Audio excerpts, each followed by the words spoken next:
It is officially August, and you already know what that time means. That means that right around the corner is college football. That's right, college football is on its way. It's almost here. And yes, college football, this might be one of the more anticipated seasons of college football because, in all honest opinion, all hell is set to break loose this year. Nobody knows who the best team is. Nobody knows who's going to be the favorite going into this season, who's going to be the champion, and all that stuff. But I have hot takes. I have hot takes on where I think college football is going to go this season. So I'm just going to give a handful of my hot takes, probably take about 15, 20 minutes to get through these. First hot take that I have on the marquee is that this is going to start off. We're not going to start off hot. We're going to start off with lukewarm. The Group of Five playoff bid will not come from the Pac-12. Yes, I do not think with the new Pac-12 that's been reinvented, Boise State and company all going to the Pac-12, I do not think the Pac-12 will be a college football playoff team. I honestly think the two teams that I honestly think are going to get the playoff bid are either going to be either one of the military schools or UNLV. Because the military schools, they seem to have had good teams the last couple of years and been in the playoff race every single year. So if I wanted to make a bet, I would put money. I would put my best bet on one of the military schools or put it on UNLV. You could maybe make a case for Boise State, but in all honesty, UNLV might be my first choice when it comes to Group of Five bids. Next up, we have on the hot take list, we will yet again crown a brand new Big 12 champion. I believe the last, 2 years, we've crowned a brand new Big 12 champion the last 2-3 years. And I think the trend continues again. Now, as far as for who do I think could win the Big 12, it's up in the air. As we all know, somebody can go from worst to first in the blink of an eye in the Big 12. Somebody can go from mid to champion. Somebody can go from worst to mid. And somebody can go from contender to dog to doo-doo in a matter of seconds. We saw it firsthand last year, We saw it firsthand last year. Kansas was a sleeper to win the Big 12, and then they just fell off a cliff at the end of the season. Who do I think wins the Big 12 this year? Now, the odds-on favorite to win the Big 12 is BYU. Because, let's be honest, after the whole thing with Brendan Sorsby, you got to think that Texas A&M, and with all the talent they've lost, Texas A&M has been knocked off that list officially. And with all the transfers that went down to Penn State, Iowa State's got to be off the list as well. So, with that being said, I think if I want to be a betting man, I'd put money on BYU being the best team in the Big 12. I mean, that could be wrong. Some people had Kansas State as the favorites last year, and they ended up, dropping the ball on, I believe, on opening day. They ended up dropping the ball on opening day. Or was it Iowa State? Who was it that dropped the ball on opening day? I forgot. I think it was Iowa State. But Penn State, but not Penn State, but BYU is my odds-on pick to win it. Who knows? I don't know. I'm on the record as saying until Colorado knows what the hell defense is, they're not going to go anywhere in the Big 12. And leading to my second hot take, unless Deion has a winning season, he's getting fired. Deion's got to win at least 7 games this year to keep his job. I doubt, Colorado's going to be lenient with him and things like that. But yeah, Colorado, this is a make or break year for Deion, for Coach Prime. This is a make or break year for him. Next hot take on the list. This one might be a hot take of Hot takes. Michigan won't win the Big Ten, but at the same time, Michigan and Ohio State. Let me rephrase that. Ohio State beats Michigan in the Big Ten champion. Ohio State beats Michigan in the big game, but because of the seasons they have, they both run it back, and Michigan wins the Big Ten title game. That's right. We get Ohio State, Michigan part 2. We get Ohio State versus Michigan 2 times this season. We get Ohio State and Michigan in the end of the year, and I think Michigan goes into. Are they going to be in the big house or are they going to be in the horseshoe this year? I forgot which one. The horseshoe is going to be where Ohio. Okay, they're going to be in the horseshoe this year. So Michigan stuns Ohio State. They get the Big Ten championship because Ohio State will be in already, and I think it's going to be like a situation where Michigan wins this game, and such happens, they get in, or if Oregon wins this game and such, and then Indiana. It's going to be Ohio State's going to already have their place in, and it's going to be coming down to Michigan, Indiana, and Oregon. Michigan's going to get that necessary, thing to happen. Indiana would probably need Michigan and Oregon to lose. Oregon would need Indiana to win and Michigan to lose, and they need to win. And then Michigan, all they would need to do is just beat Ohio State, and they run it back. All they need to do is beat Ohio State and run it back. So, and I think I might have said it the wrong way earlier, but basically what my point is, Ohio State and Michigan run it back in the Big Ten championship. That's my hot take of the year. Ohio State and Michigan run it back for the Big Ten title. That's my hot take. That's my big hot take. Next hot take I have, and this is going to be about my favorite team, the Miami Hurricanes. Miami, their wake-up call isn't going to be against who you expect it to be. Now, everybody would probably think, their wake-up call is going to be against Notre Dame on the road. Their wake-up call is going to be against Clemson. Their wake-up call is going to be against Florida State. I beg to differ. I don't think neither one of those games is going to be their wake-up call. I think Miami's wake-up call is going to be against a team we do not expect. And I think it's going to be against North Carolina. I think Miami's wake-up call is going to be North Carolina. 1 week before their clash with Notre Dame, I think Miami gets a wake-up call from North Carolina. Bill Belichick gets his first top 25 win, and he stuns. Bill Belichick and company stuns Miami at home. Miami gets stunned on the road in Chapel Hill. And I think that's the game that wakes Miami, tells to get their ish together. They wake up and they go and walk into South Bend, and they pretty much just, there's no looking back from there. North Carolina's the wake-up call. They don't look back from there. As far as playoffs go, ACC championship playoffs go, they'll cross that bridge when we get there. But I do think North Carolina is going to be Miami's wake-up call for the season.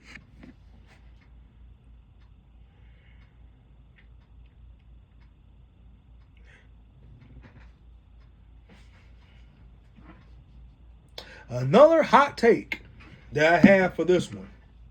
Despite all the transfers and the hype around what he is doing, Ole Miss destroys LSU in Oxford. LSU gets demolished in Oxford. LSU gets run out the building by LSU. I said LSU gets run. How the hell are they going to run themselves out the building? Ole Miss runs LSU out the building. I'm talking we're talking, Wu-Tang torture, okay? I think Ole Miss runs LSU off the field. And I'm not talking about with a riot. I'm talking about straight up beating the hell out this team and basically making Lane Kiffin atoned for his sins of betrayal and defection.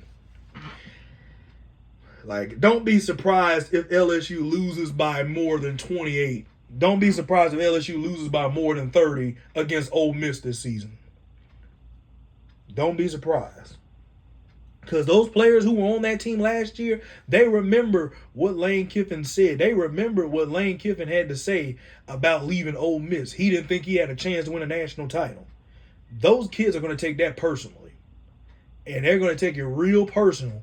And Ole Miss, that I tell you something right now, that might be the best Ole Miss team we see play the entire season. That might be the best game that Ole Miss plays the entire season.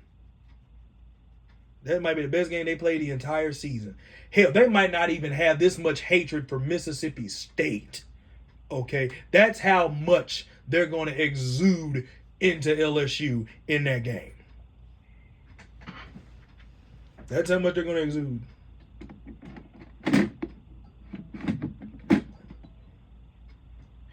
Next up on the list for hot takes. Another hot take that I have. We're going to go stay in the SEC country. We're going to stay in SEC country. And the hot take that I have is that Alabama and Georgia finish outside of the top two.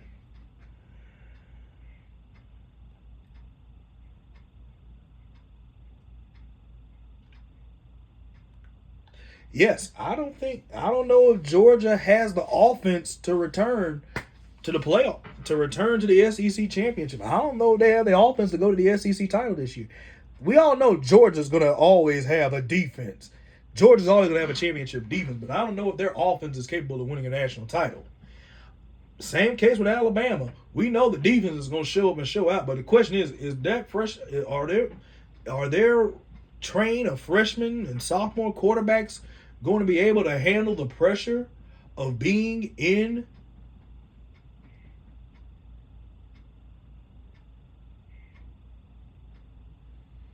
the Big Ten or being in the SEC? Are they going to be able to handle that? Are they going to be able to handle that pressure this year? Michigan, I keep saying the wrong team. Alabama and Georgia. That's the big question marks are their offense. Texas is complete all around. Texas A&M complete. They got offense and defense. Texas, offense and defense. Oklahoma, offense and defense. We know the offense and defense is going to show up with Oklahoma as long as John Mateer is healthy. Ole Miss, the same case with Ole Miss. Same thing with LSU, with all the transfers. Can Alabama and Georgia's defense carry them further than what the offense without offense pulling its weight? Can the defense carry them without the offense pulling the weight?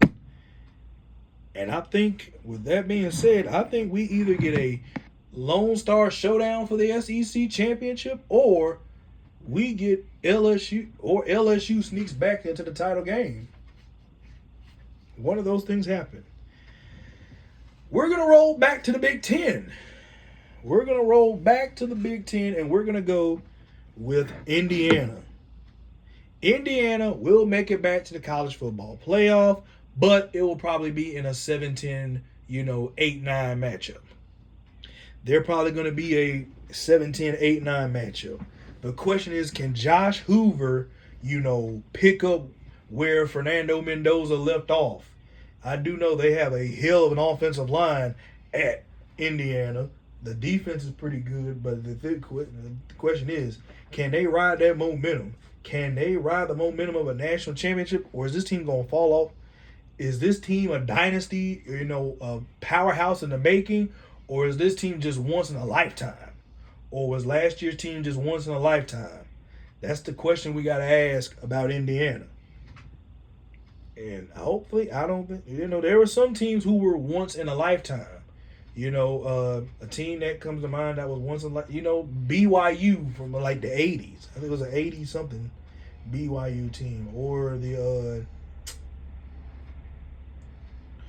what team was it? The TCU team that got absolutely destroyed by Georgia. They were a once in a lifetime team. You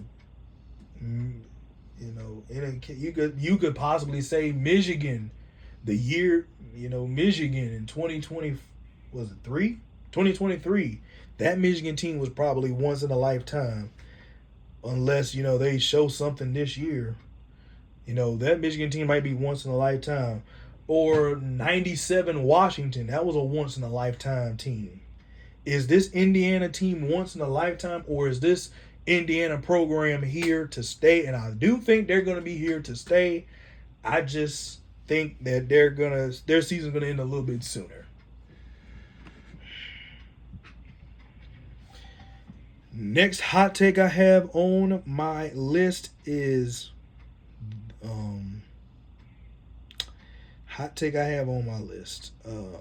some more hot takes. Notre Dame is one and done in the playoff. Notre Dame is one and done. I think Notre Dame is going to be one and done in the college football playoff. I think Notre Dame gets in and they lose the very first game that they play. I've went and looked at Notre Dame's schedule outside of BYU and Miami. Nothing crazy. It's nothing crazy. And if they lose either one of those games, and both of those games are at home this season, if they lose either one of those games, we're going to have to ask some serious questions about Notre Dame. We're going to have to ask some serious questions. Now, probably the most long-awaited one is, what does my preseason college football playoff bracket look like? What does my preseason bracket look like? My number one overall seed is number one overall seed. I'm going to go Texas. Shocker. I'm going Texas as my number one overall seed. Ohio State, number 2 seed. 3 seed goes to Miami. 4 seed goes to BYU. 4 seed goes to Notre Dame. And 4 seed goes to Notre Dame. Miami is the 3 seed. Yes, I have Miami as a 3 seed this season. My 5-12 matchup is BYU and UNLV. 7-10 matchup is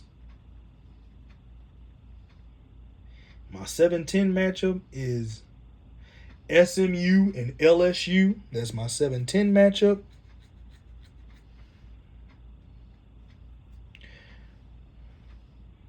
My 6-11 matchup